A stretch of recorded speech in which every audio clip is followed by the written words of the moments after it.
वृंदावन की पावन गलियों में आज भी जब कोई राधे राधे पुकारता है तो ऐसा लगता है जैसे हवा में कोई अधूरी कहानी तैर रही हो। एक ऐसा प्रेम जो पूरा होकर भी अधूरा रह गया।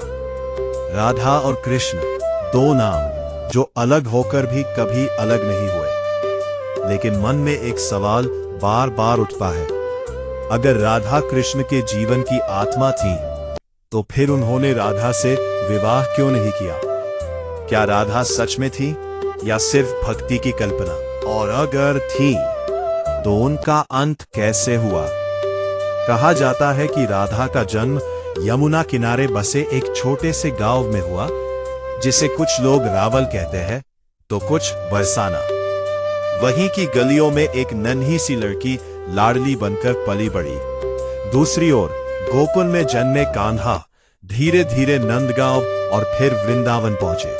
और फिर एक दिन नियति ने दोनों को मिलाया। कहते हैं वो स्थान संकेत कहलाता है, जहां पहली बार राधा और कृष्ण की आंखें मिली थी। उस एक पल में जैसे समय थम गया। दो आत्माएं एक दूसरे को पहचान चुकी थी। जैसे ये मिलन इस जन्म का नहीं, कई जन्मों का अधूरा वादा था। लेकिन कहानी यही खत्म नहीं होती। असली रहस्य तो यहीं से शुरू होता है। पुराणों में राधा का जिक्र बहुत कम मिलता है। कुछ विद्वान कहते हैं राधा थी ही नहीं, कुछ कहते हैं वो ही रुक्मिणी थी, और कुछ मानते हैं कि राधा कृष्ण की सिर्फ प्रेमिका नहीं बल्कि उनकी आत्मा थी।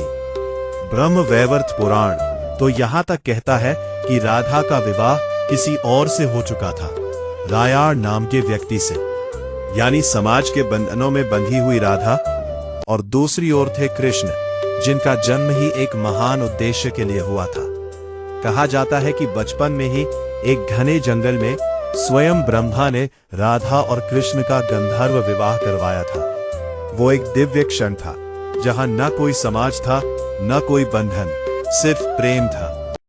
लेकिन ये विवाह दुनिया से छुपा रहा, क्योंकि दुनिया उस प्रेम को समझने के लिए बनी ही नहीं थी।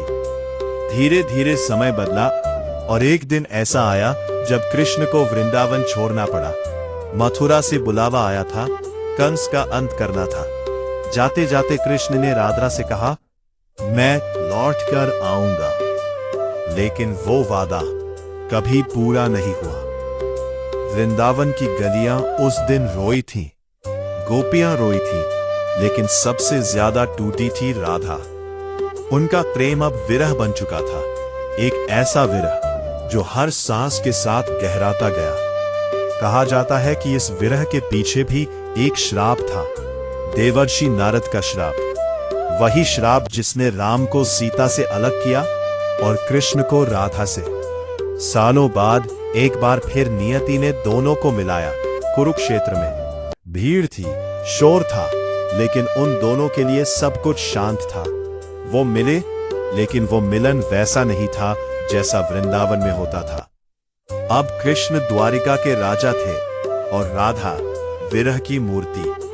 फिर एक दिन राधा ने आखिरी बार कृष्ण को देखने का निर्णय लिया। वो द्वारिका पहुंची, महल देखा, रानियां देखी, लेकिन उनके मन में कोई ईर्ष्या नहीं थी, सिर्फ प्रेम था, निर्मल और निष्काम। कृष्ण ने उन्हें पहचाना और उन्हें अपने पास रहने का स्थान दिया। लेकिन राधा का मन अब संसार में नहीं था। वो फिर चली गई एक शांत एकांत जगह की ओर। समय बीतता गया और राधा कमजोर होती गई। आखिरी समय में जब उनकी सांसें धीमी पड़ने लगी, तभी अचानक उनके सामने कृष्ण प्रकट हुए। उन्होंने कहा, कुछ मांग लो। राधा मुस्कुराई और बोली, बस आखिरी बार तुम्हारी बांसुरी सुनना चाहती हो। कृष्ण ने बांसुरी उठाई और ऐसी धुन बजाई जो पहले कभी नहीं सुनी गई थी।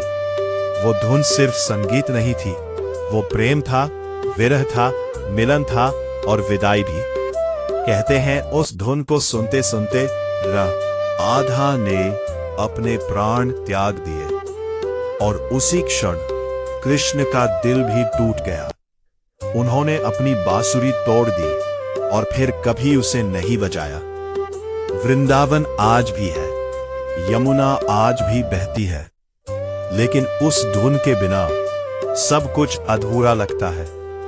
क्योंकि ये कहानी सिर्फ प्रेम की नहीं है, ये त्याग की है, विरह की है और उस सच की है जो बताता है कि हर प्रेम का अंत मिलन नहीं होता। कुछ प्रेम अधूरे रहकर ही अमर हो जाते हैं।